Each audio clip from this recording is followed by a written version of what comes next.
And we are good to go. Okay. Just first, a little reminder where we're holding. We are going to start Melachim Bet Perek Kaf Aleph, chapter 21. Just before this, we recall that Chizkiyahu Melech, who was doing a great job, was informed that he was going to die. Then he davened to Hashem. The Navi went back to him. Yeshayahu went back to him and told him, no, you're going to live. And he lives for a number of years. And at the end of this last chapter, the end of Perek Kaf, number 20, he passes away. And I'm just going to, you don't have to look at it, but the last pasuk in Perek Kaf says, Vayishkav Chizkiyahu im avotav. Chizkiyahu lay with his fathers, which is the terminology used in Navi, that he died. Vayimloch Menashe beno tachtav. And his son Menashe became king in his place. Now, from that pasuk, obviously, we don't know a single thing about Menashe. We already have our history with Chizkiyahu. We know who he is, who he was, what he did, all the phenomenal things he did, and the fact that he was a tzaddik. We don't know a thing yet about Menashe until we turn the page, literally, at least in my book, and we start reading a little bit about Menashe. But it's important to note before we do that, something very important about Chizkiyahu's time period, not just his reign, but also his time period. Let's say for a moment that you were going to be put into a room. You're going to, not prison, you're going to be put into a room that's a locked room. And you could bring in only one thing with you. The walls are not that thick, but you were locked in there. Would it make a difference if you went in with the one thing you needed, such as a sledgehammer or a saw or something, or you went in empty-handed? Obviously, by going in with something already in your hand, it made getting out a lot easier. Without it, you have no chance. With it, you might have some chance. And what am I trying to say? The fact that the Chizkiyahu's generation, his time period, was such a high level spiritually of growth for the Jewish people that enabled the next terrible time period, which was for his son Menashe, which was for an extended period of time of 55 years as king, and we'll talk about that, which was a horrific, probably the worst time period. And I'll clarify later if we get to it why I say it was the worst. The fact that the Jews were on such a much higher madrega, or higher level than they had been prior, saved them from utter annihilation already in the time of Menashe, meaning that things are so bad under Menashe, not just idolatry, but so many other things, that had the Jews not had this bump from the prior generation. Excuse me, Rabbi Shandloff, can you send the link out to Harry? He's asking what the link is. I'll send it on the group. Let me just do that again. I see, okay. Hold on one second. Hang in there one sec. This is it, right? No.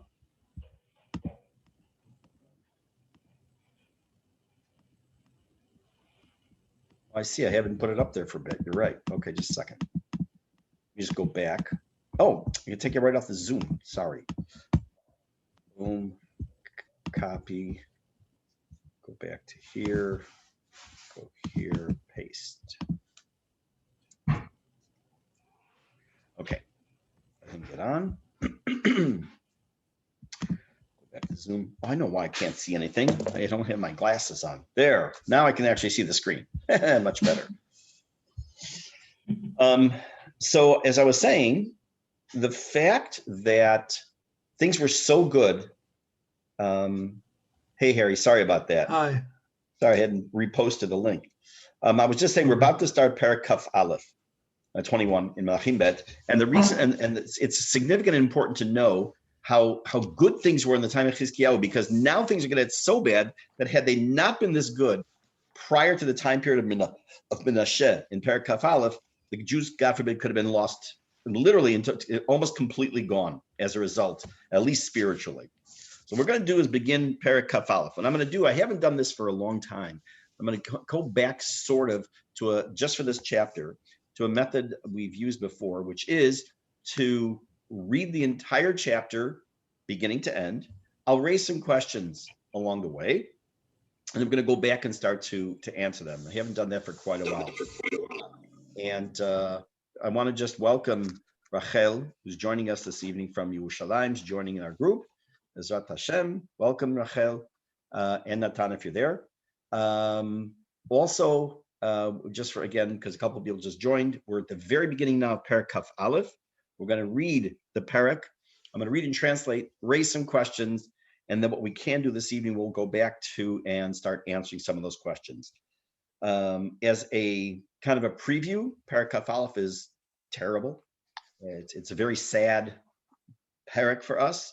Kaf Bet, which we won't be doing for at least another probably 2-3 weeks, is a bit of a pick-me-up, is almost a restart, and then it goes downhill from there.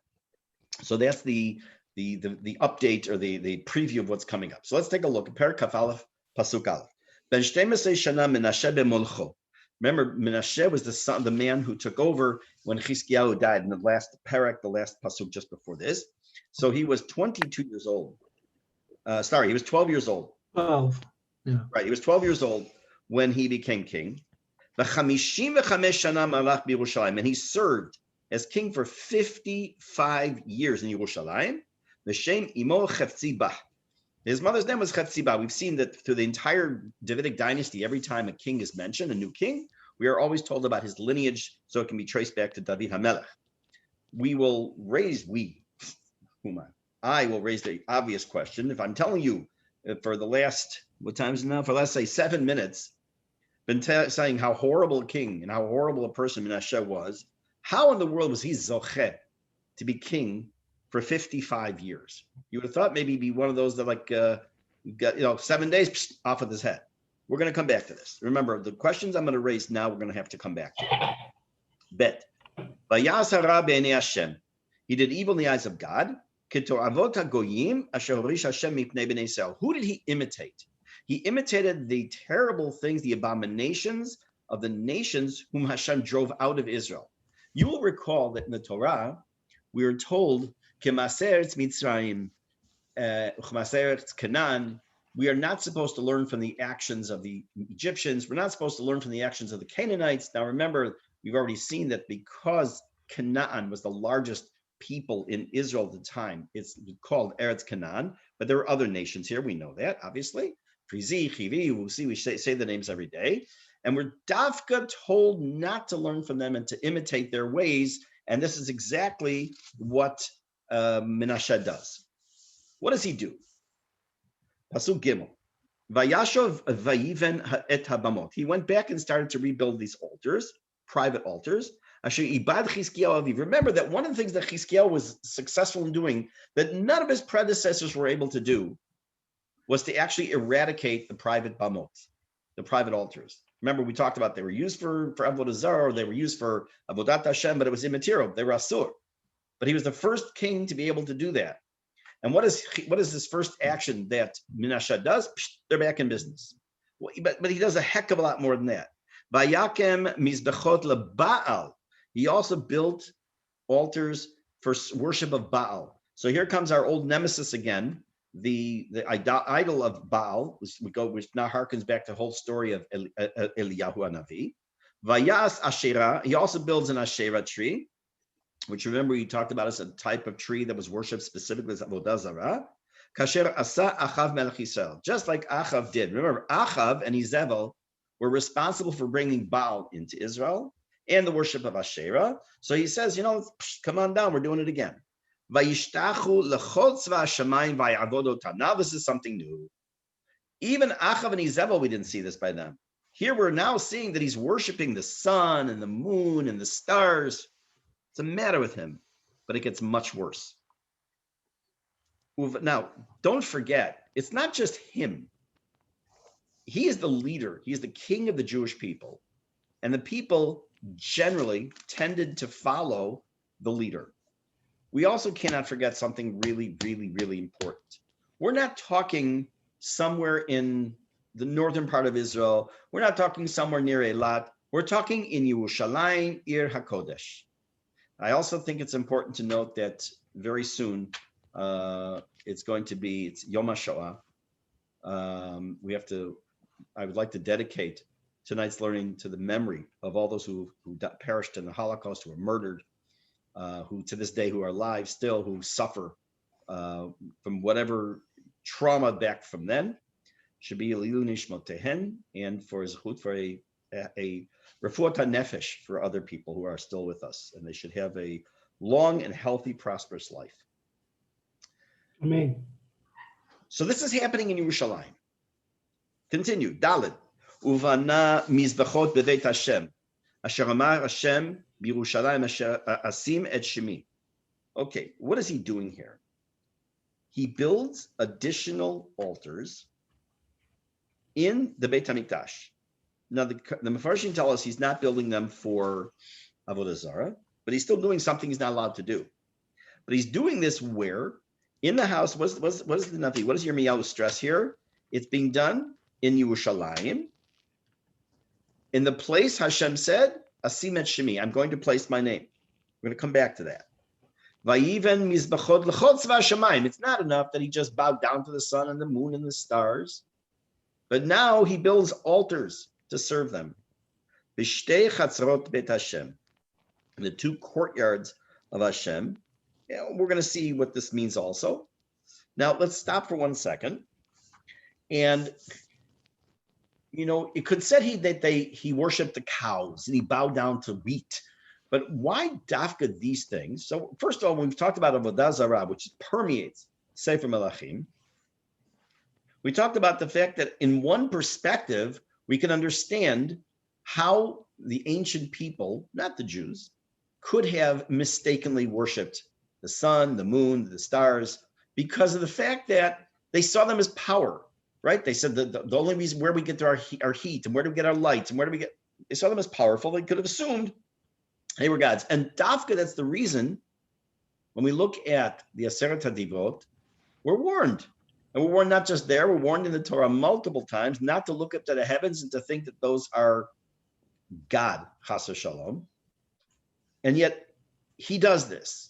We're warned not to follow the ways of the Canaanim and the other Amim, and that's what he does. We're warned not to bow down to the stars and the moon and the sun, la shemesh v'la yareach, la kochavim, right? And that's what he does. And not only does he bow down to them, he builds altars to them. Pasuk Vav, number 6. But wait, there's more. V'ha'avir et beno ba'esh. He also passed his son through fire. Remember, this is the service of Molech. There's a dispute as to what that meant. Either they physically passed the child, God forbid, through fire, or they carried the child through 2 rows of fire. But that was the way that Molech was served. V'onen v'nichesh v'asa ov v'idonim. Hirba la'asot hara be'enei Hashem lahach'is. What else did he do? Necromancy and divinations and consulting with the dead and everything that was evil in the eyes of Hashem. Look at that last word in the pasuk, lehachis. There's a Yiddish perspective on that word. It's lahachis. He does it lahachis. The same word, lahachis. What does it mean? From the word kaas, koes, to cause anger. Now, there is a halachic difference in how we treat our fellow Jews who don't keep Torah mitzvot. We have different levels of relation. For example, a person who lives in Chutz La'aretz, who didn't grow up religious, who doesn't know any different, we refer to that type of a person as a tinok shenishba, a child that has been captured. It's a technical term. It means they don't know any different. We can't hold them responsible necessarily for their actions because they don't know any better. There's a shaila if that even applies in Israel, because how can you say a tinok shenishba here in Israel when they're surrounded, whether they keep it or not, they're surrounded by Torah. Then there's the person that's like what's called a mumar, that is ochel nevelotu trefot leteavo. A person who doesn't keep kosher. Why? Not because they say, "Oh, I hate religion," but because they just like the food. They don't really care too much about the religion, so they're going to eat what they want to eat. And then you have the worst level. Not that there's gradations necessarily, but let's just say there is for now. There are. You have a mumar ochel nevelotu trefot lehachis. It's not just they don't care about the religion. It's not because they like the taste of the food. It's because they're doing it dafka, specifically because Hashem said not to. There are many people, forgetting religious stuff for a second, that's their personality. You tell me, no, I'm going to do it anyways, specifically because you said not to do it. And then that can extend or does extend by some people in their approach to Torah or to the relationship with Hashem. And they do it lahachis. So you cannot say, Yirmiyahu puts that word here very on purpose. You can't say that he was just totally misguided. He was, he went off the derech and look all these bad things he did. He knew full well. Remember, his father was a tzaddik. Father's generation before him, the time period of Chizkiyahu HaMelech was a growth period. It was a period of ruchani growth, a period of physical growth. And here he comes along. He does how did this even happen? For a different time, not for now, but we're just going to take it on face value. More. There's even more now. And when we finish the parak, like I said, we're going to go back and pick up some of the Mefarshim on here. He also took the idol of an Asherah tree that he made. And what did he do with it? He placed it where? Babayit. He put that also in the Beit HaMikdash. Shamar Hashem el David ve'el Shlomo v'no babayit hazel v'Yerushalayim shebacharti mikol shivtei Yisrael asim et shemi leolam. Again, what is Yirmiyahu trying to get across to us here? He says, not only did he build this pesel, this idol, not only is it an idol of an Asherah, so you have a double whammy here. It's an Asherah tree and it's a pesel of an Asherah tree. And he takes it and he puts it where? In the Beit HaMikdash. And lest we forget how critical the Beit HaMikdash is, it's the place in this world that Hashem says, I'm going to have the strongest concentration in the entire universe of my Shekhinah. And that is where Menashe chooses to put this pesel. And he also said, Yirmiyahu was adding one more piece of information here. He said that this place was known to everybody. Where Hashem's statement that Hashem says, I will never remove the Jews from the land of Israel that I gave to their forefathers. Rak with the condition, that condition that we're never going to be tossed out of the land comes with that fact, rather, that we're not going to be tossed out of the land, comes with a condition. And that condition is that we have to follow Torah mitzvot. But velo shamu, they didn't listen. Menashe caused people to sin or to go the wrong way. He caused them to make mistakes and to do wrong. I mentioned to you before that the leader of the people has a great hashpa'ah, a great influence on the people. And when they saw the leader bringing an idol into the Beit HaMikdash, remember, this isn't Titus bringing an idol. This isn't another Russia Yamach Shemam.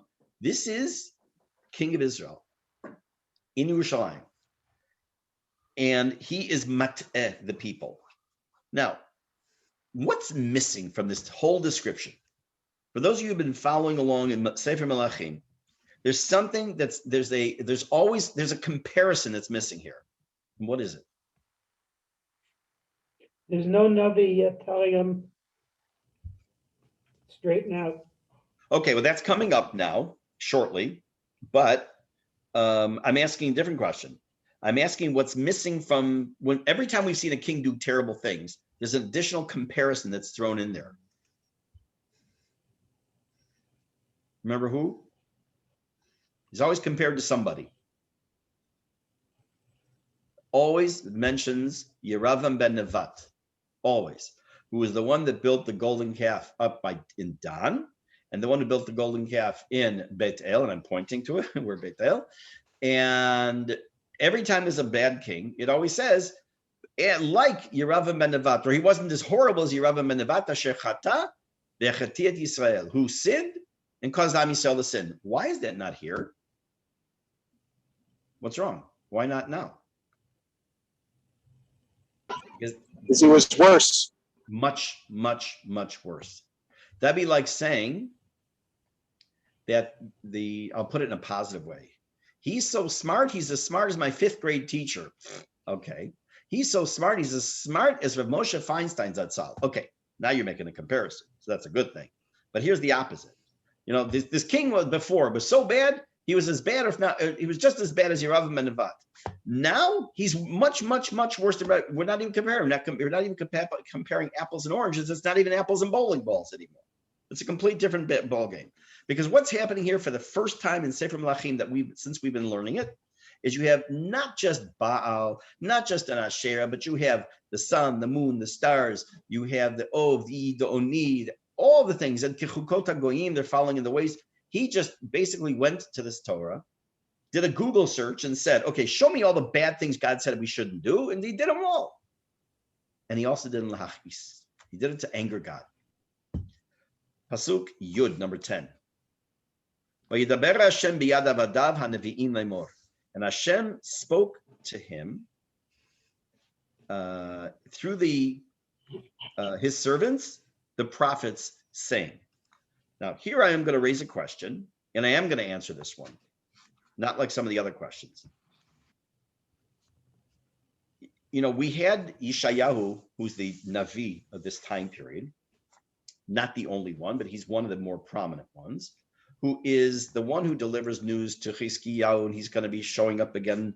But if there were Nevi'im who came to Menashe to tell him some bad stuff, why not mention their names?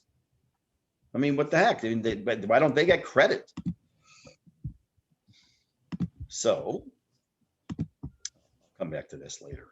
Hold on, let me move this over here. Let me go down to here. There we go. So I'm going to jump ahead for a minute and do one statement the Radak makes. Radak is bothered by this. It says, "Vayidaber Hashem biyad avadav hanevi'im." He spoke to Menashe through his servants, the prophets. Just say who. So it says like this: the Seder Olam, which is basically a Jewish history book. That's really minimizing it, but let's just say that, which is a list of names and lineages and all. It says Yoel, Nachum, v'Chavakuk. You may have heard of some of these names. These three are 3 of the 12 what are called minor prophets, even though they're not minor, of Trei Asar. Nitnabu b'mei Menashe. These 3 prophets gave prophecy in the days of Menashe. Ulefi shelo haya Menashe kasher, lo nikru al shemo.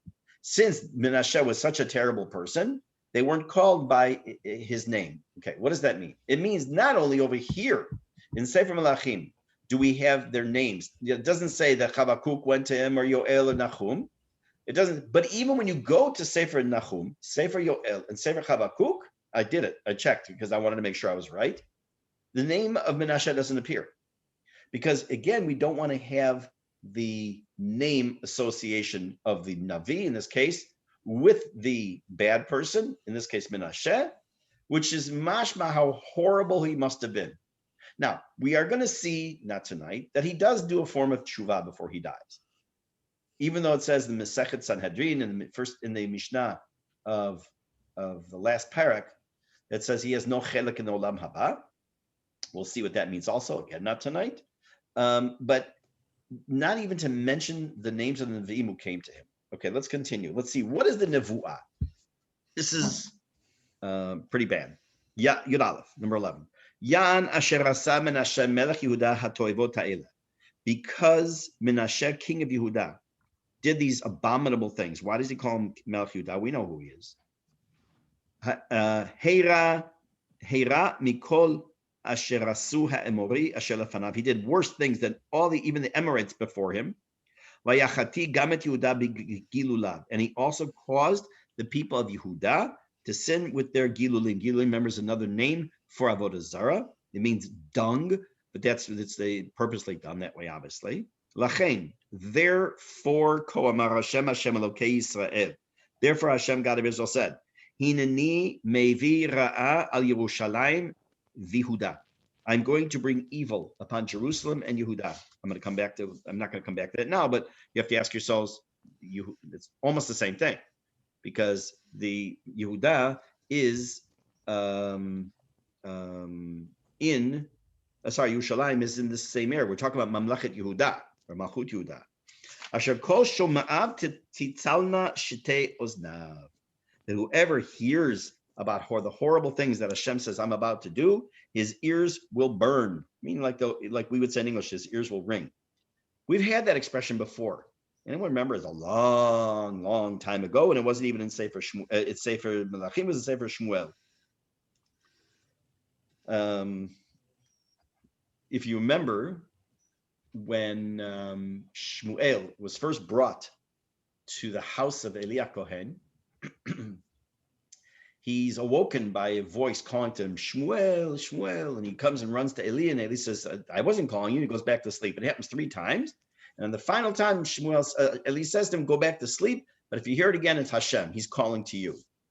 Hashem says, he gives him a prophecy that night that whoever hears about what I'm about to tell you, and the bad thing that I'm going to bring about in the family of Eli Kohen and his future generations, tatzilena or titzalna, in his ears. His ears are going to burn. The same idea.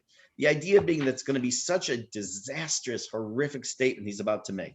What's he going to do? Venatiti, I'm going to sort of translate this next pasuk, but the Hebrew and the English really, the English won't do it justice. So kind of just a general translation. And when we come back to it, we'll see the dat sofrim. Venatiti al Yerushalayim et kav Shomron. I will put on Yerushalayim, the line of Shomron. Again, it doesn't mean anything in English.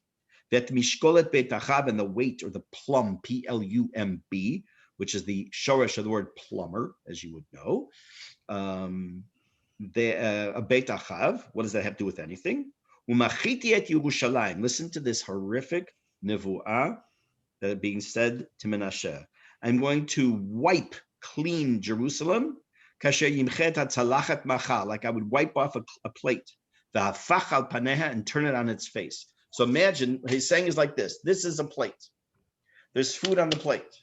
He says, this is Yerushalayim. I'm going to wipe it off and turn it upside down.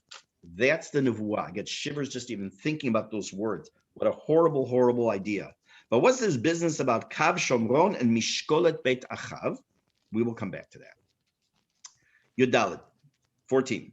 Venatashti et sheirit nachalati untatim biad oivehem. I'm going to spread out. I'm going to throw out the leftover of my nachala. Why is it the leftover? Because remember, 10 tribes have already gone into Galut. This is about 100 years later now. Not even. And so the Bnei Yisrael that are in Eretz Yisrael right now are just the sheirit. They're the remaining ones. Untatim biad oivehem. I'm going to give them over into the hands of their enemies. They're going to be basically laughing stock. Why? He repeats. Because they did what was evil in my eyes.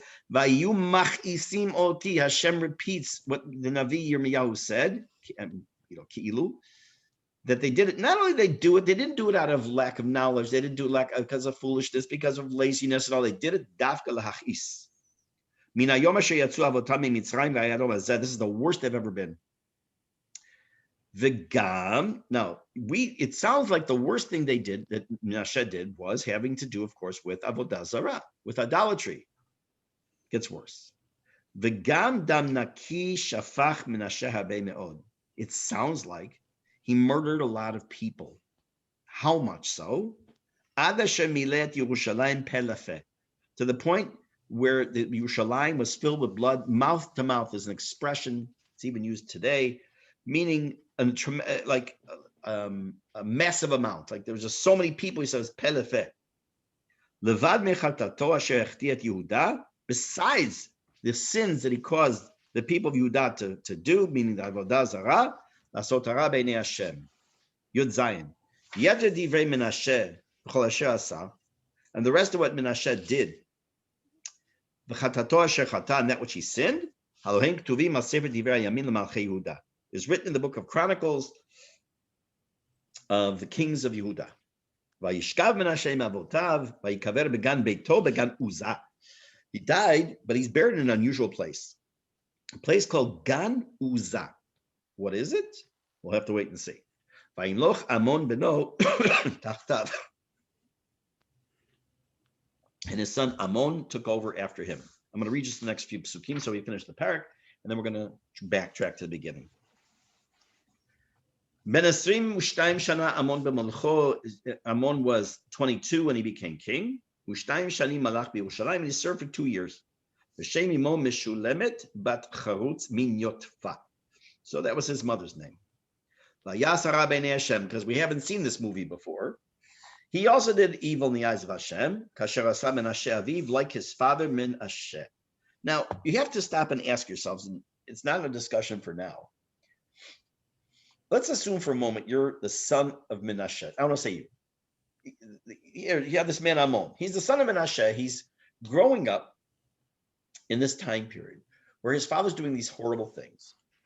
I have to believe that when the Nevi'im, Yoel, Nahum, Chavakuk, come to town, and it's kind of a joke because they didn't come to town, they're around, and give prophecy and say these horrible things of what's about to happen to Yerushalayim, you would think that maybe his son would, I don't know, have a bit of an awakening and not want to continue in his father's footsteps. But no, he does continue, and almost in the same vein. Now, I want to go back to a pasuk in the Torah, 2 psukim, and connect them to what's going on right here for a minute. One pasuk says, Lo yumtu avot al banim velo banim al avot, that a father will not die for his children's sins, and a child will not die for his father's sins. And there's another pasuk which we know it says poked avon avot al banim val bnei banim, right? So it says that Hashem will visit the sins of the father up to 3 or 4 generations. So which is it? Does Hashem take the sins of the father and, so to speak, using the terminology, visit them to the children, cause them also to suffer for that? Or does he not? Which is it? Can't have it both ways. Can't be both. So the answer is it is both. When the child is aware of the parent's evil and follows in the same path, then not only does the child get punished for their own sin, but the child gets punished for their sin and the father's sin. It's the lahavdil, it's like residuals in the insurance company. When the child does not follow in the parent's path, even if they do other bad things, then whatever the father did, he alone is punished for it, and not both the father and son. Here you have a situation where things are not going to go very well for Amon, and part of it has to do with the fact that he follows in his father's footsteps. Let's take a look at Pasuk Kaf Aleph. Vayelech b'chol haderech asher lach aviv. He went in the way of everything his father did. Vayavodat hagilulim, he served the idols. Asher avad aviv, that his father served. Vayishtachu lehem, and he bowed down to them. Vayazov et Hashem elokei avotav v'lo alach b'derech Hashem. He left Hashem and didn't go in the way of God. What was the driving force for this? Which was, there was a plot that was made by his own servants. How do I know it was made by his own servants? It says Avdei Amon, right? But how do I know it was his inner circle? Because it says Vayamito et hamelech beveito. They killed him in his own house. There had to be some involvement on the inside, and they killed him. Why? I don't know. Maybe it's because they thought they didn't want any more bad things happening to them. Maybe they were aware of the prophecy. We'll have to wait a week or 2 to get to that answer. Kaf Daled 24. Vayach am haaretz et kol hakoshrim ala melech Amon.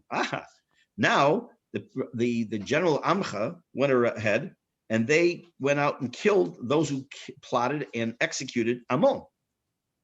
Vayamlichu am haaretz et Yoshiyahu beno tachtav. And the people, the population, the general population went ahead and appointed, or rather crowned Yoshiyahu, his son, as the next king. Was he a good man? Not a good man? We shall see. Again, like we see by every other king, that the rest of his story is written in the book of Chronicles of the kings of Judah. Vayikbor oto bikvurato began Uzzah. Again, we see he's buried in this place. Vayimloch Yoshiyahu beno tachtav. Just as a spoiler alert, Yoshiyahu is a very good man. He's a very good king, which means Menashe was terrible, his son Amon was terrible, and somehow his grandson got the message, which we're not going to see for a while until we get to Parakaf back. So we're going to go back to the beginning of the Parakaf. So, Yes. so how can you compare Menashe to Ammon? Menashe was successful. He reigned for 55 years. He lived to 67. Excellent. His son Excellent. did the same thing, yet He only died 2 reigned for years. 2 years. Excellent. Very, Right. very good question. That'll be our second or third slide. We're going to get to. Okay. Okay. Sorry, I'm just getting over a cold. Okay, let's go back up here and jump in here. By the way, sorry, I received a few private messages from some of you. I want to acknowledge, thank you very much for the good wishes about the book I came out with, the Sefer of Piyutim. Anyone who wants any additional information, please feel free to message me. I hope to have at least one, if not two, book launches in the community in the next 2-3 weeks, hopefully. And how is it that some American guy from from Chicago ends up writing and publishing Piyutim? That's part of the background to the book. Okay, let's take a look at this. The commentaries, everything we're going to see tonight is the commentary again of the Da'at Sofrim.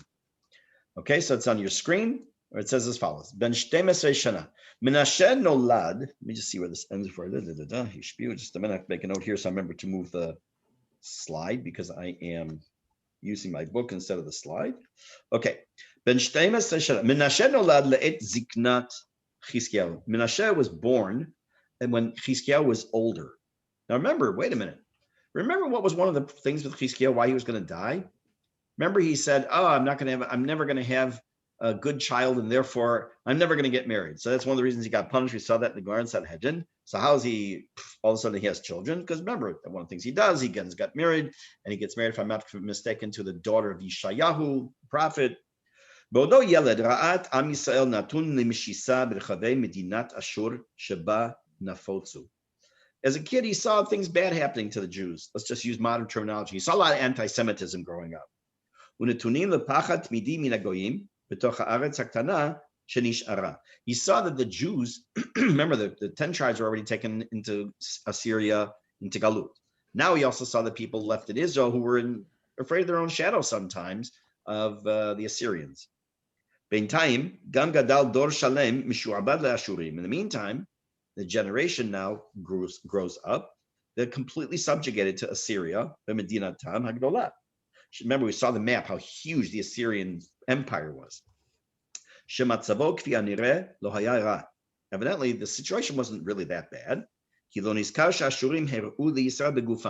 It doesn't appear that, at least on the surface, at least in the text in the Nevi'im, that when the Jews were in Assyria, or when they were brought, some of the Jews were brought back by the Assyrian government, so to speak, that they weren't physically in danger. It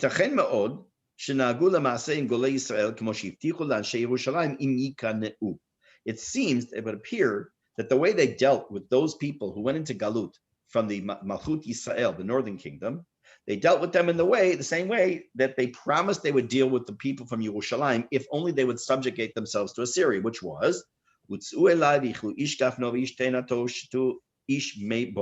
this a couple of chapters ago, that the Assyrians said, look, the Jerusalem people, don't worry, we got you covered. You'll be able to have a life of leisure. All you need to do is pay taxes to us and be subjugated by us. It appears that the way they treated the Jews in Assyria, who were taken into Galut, were treated fine. There were definitely Jews among the other Jews who were apostates, who were not good people, who were similar to Rav Shakeh. Remember, Rav Shakeh is the guy who came on behalf of Sancheriv, and he said the bad things are going to happen. And we knew that Rav Shakeh was Jewish, but he was, if you know the reference, Pablo Cristiani. He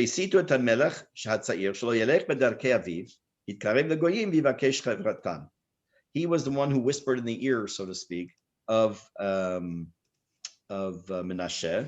So get closer to the Goyim. You don't have to be such a goody two shoes like your father. Ki tov l'rasha chai al yesodot tivi'im v'ra l'tzadik shechaya bevusasim bikar yesodot ruchaniim betikva lechazdei Hashem. You know what? Better to live in the moment. Live for what's going on. Do what you want to do, rather than be stuck in this spiritual connection to God. Come on, give me a break. Me'idach, on the other hand, or the other side, היה המלך הצעיר עסוק הרבה בלימוד שפת אשור בתרבותה. The king, the young king, i.e. Menashe, was busy learning the language of Assyrians and their culture, והשתלמות בגינוני מלכות כדרכי הגויים מפי מורים זרים ובני ישראל מאשור. Let me just move the slide. We are right here. Right there, it says Kol Elu. Kol Elu hishpiu לעשותו רשע משחת, שישתדל להפוך את עם ישראל לעם דומה לאשורים המנצחים. Let me get to the next slide. שמא יישאו פניו ושמא יוכל גם עם ישראל לחיות על פי דרכי הגויים. In other words, Rav Shakeh and others were whispering in this new king's ear, listen, Einstein, you don't have to really follow the way you have to be such a person like your dad. Let's have a different type of life. Lahavdil elef alfei avdalos. I'll tell you something interesting. When a person gets into a position where, let's say there's a company and a person is raised from a line worker to a position of management. So everyone wants to suddenly give that manager advice. When I became the rabbi of shul, remember, for those of you who don't know, I became the rabbi of the shul in which I grew up. I was in the shul before my bar mitzvah. I had my bar mitzvah there, my ufruf there, and my rabbi growing up was the rabbi of the shul who became rabbi emeritus, and I became the rabbi 2 rabbis later. And he came to me the day after I was first elected. He said to me, I want to give you one piece of advice. And by the way, that was the best piece of advice he gave me. He says, a lot of people are going to come to you over the next few months, and they're going to give you advice. Some will want you to change certain things. Some are going to want you to influence you to have a different hashkafa. Some are going to want to influence you to change something in the davening. Maybe we should cut out this. Maybe we should do that. You nod your head. Thank you very much. Let it go in one ear, out the other. Filter it, because some of the advice you'll be given is going to be very good. Some will be parv, and some are going to be detrimental. But you're going to have to learn how to filter it. And this is true for anyone who starts a position where now they're in a position where there are other people that turn to them or look to them like in a business of the management level, that people want to give advice. And very often it's not misplaced advice. They feel they want to share something. They finally have someone from if I was working in a company and I had a friend who was on the same level me in the organizational chart that suddenly became the vice president of the company, and I thought there are certain things that needed to be changed, I have an ear or someone to listen to. So what's happening here? You have this young man, Menashe, who's 12 years old. Who else was 12 years old when he became king, by the way?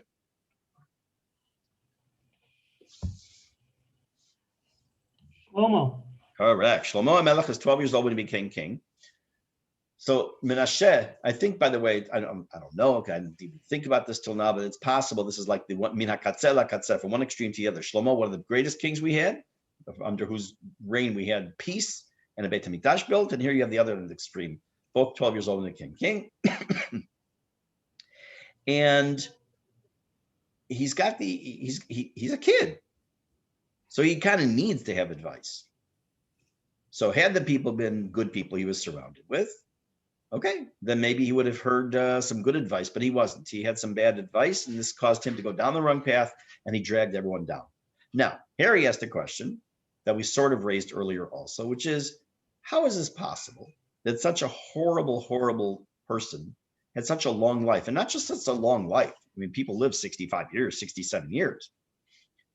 But he reigned for 55 years, one of the longest reigning kings. Ari, do you have that list there with you of the list of the kings? Yeah? Can you tell me, is he the longest reigning king? I don't remember. Yeah. Yes, he is. Yes, he is. Okay. Okay, good. Sefer Hadorot that I showed you, you can see it from there as well. Ah, right. Okay, good. Thank you. So here you have what seems to be something very just doesn't make sense, right? So let's take a look at what the Dat Sofrim says. It says Rasha HaMarich Yamim. Uvda mizazat hi. It's like a scary kind of a fact.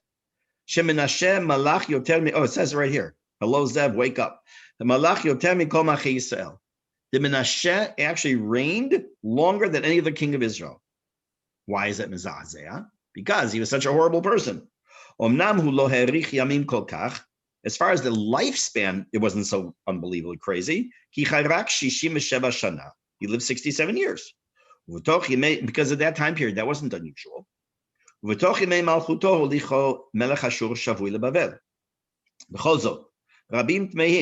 people are wondering, Harry, he's quoting you right now.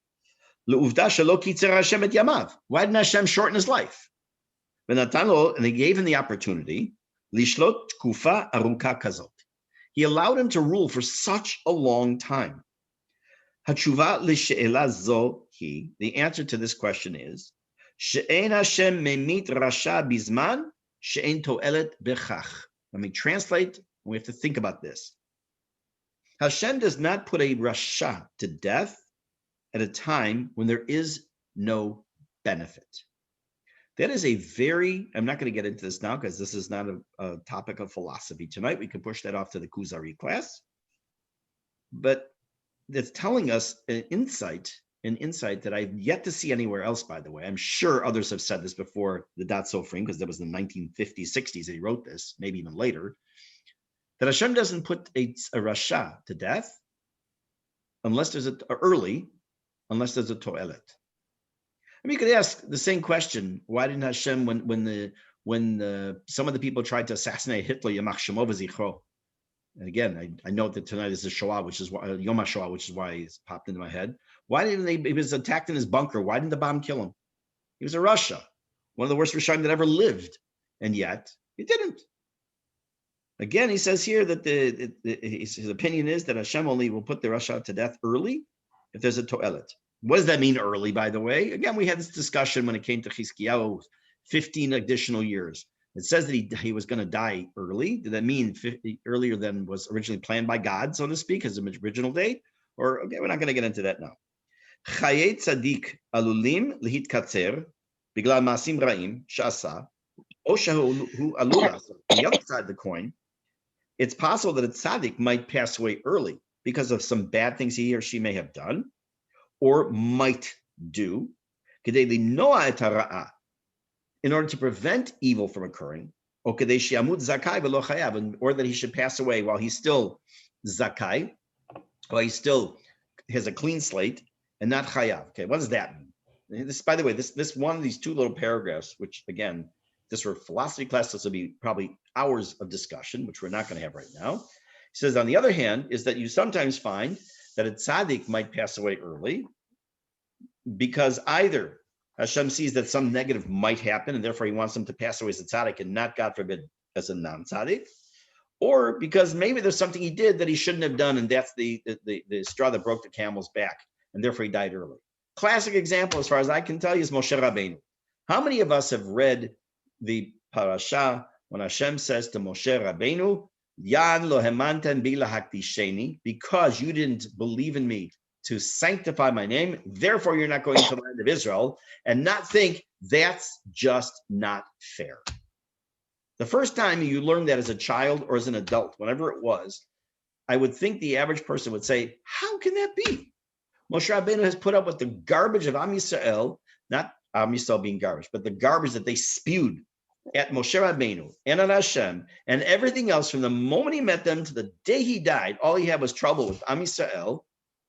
And he hits the rock instead of talking to it. And I'll even add to that, Hashem, you could maybe make an argument that Hashem kind of is put the fodder in his hands to make that mistake. He said, take the kachet hamatet, take the stick. What do you need it for if he's not going to use it like he did the first time? So the general answer is that Hashem measures a tzaddik kechut ha'se'ara, like a hair's breadth. Because when a tzaddik does something wrong, that for you and me, okay, for me at least, though you're tzaddikim, but if I did something stam, okay, big deal. But a tzaddik does it, it's a horrible thing. So there's times when the tzaddik might pass away from, we would have no idea what the little thing he might have done, but Hashem's cheshbon, it was something major.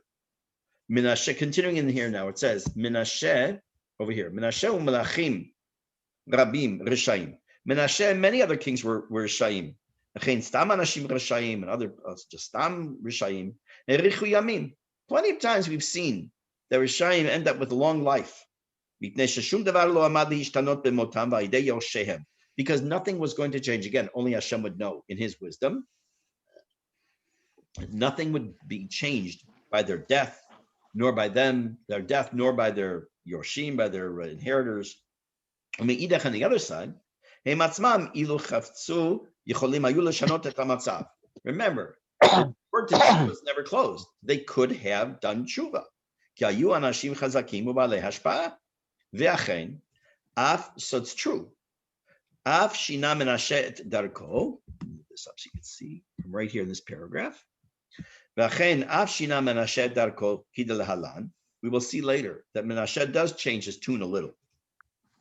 Because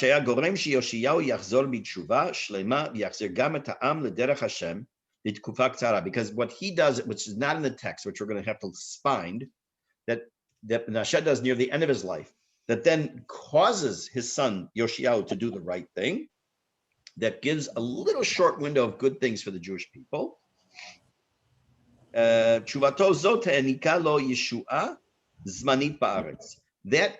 action of tshuva gave a temporary reprieve of Yeshua for Israel.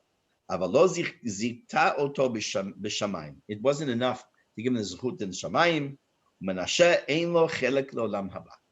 Menashe does not have a portion of the world to come. Okay. נאמר לירמיהו לא הזכיר את כל הדבר שהיה מן התופעות הבלתי רגילות, כי בדרך כלל לא כל התשובה מטהרת את העם בהחלט. Fine, I'm not going to get to that, but I do want to mention one statement before we close.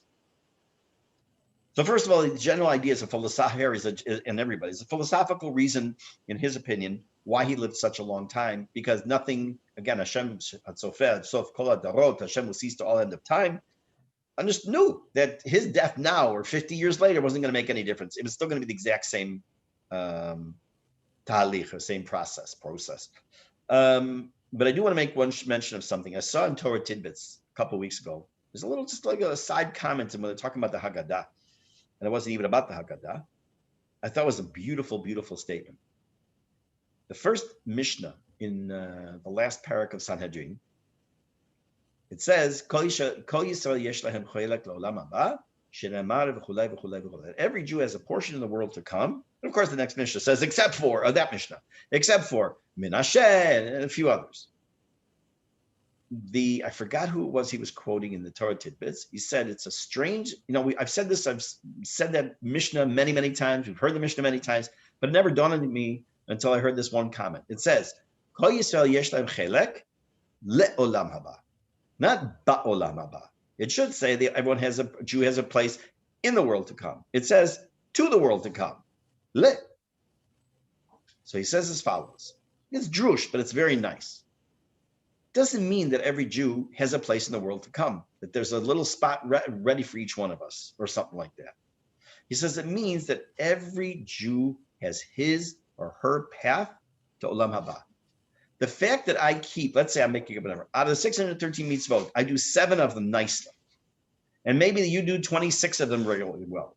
And sometimes I daven with kavana and sometimes I don't. And sometimes you do a mitzvah wholeheartedly and sometimes I don't. And you do 90% of them with kavana and sometimes you don't. It doesn't make a difference. We don't compare one person to another. Every Jew, as long as they try how they're supposed to do the right thing, yesh lahem chelek le'olam haba. They have their path to olam haba. And that is between him and Hashem, and we cannot be someone who sits by and says, oh, and judges the other person. Tov, lots of questions we've left open, and Bezrat Hashem will continue next week on Sunday night. For those of you who come to the Kuzari class and you followed the back and forth today, It will look like we're going to move to Tuesday night from Wednesday morning. Bezrat Hashem starting next week, but I'll make a final decision soon. In the meantime, I wish you a good evening, and we'll see each other soon, Bezrat Hashem. And again, if you want any further information about the book of Piyutim, please let me know privately. Be well. Have a good evening. Thank you very much. Yeshua Koach. Thank you very much, Rabbi. Thank you, Rabbi. Thank you. You're welcome. Thank you.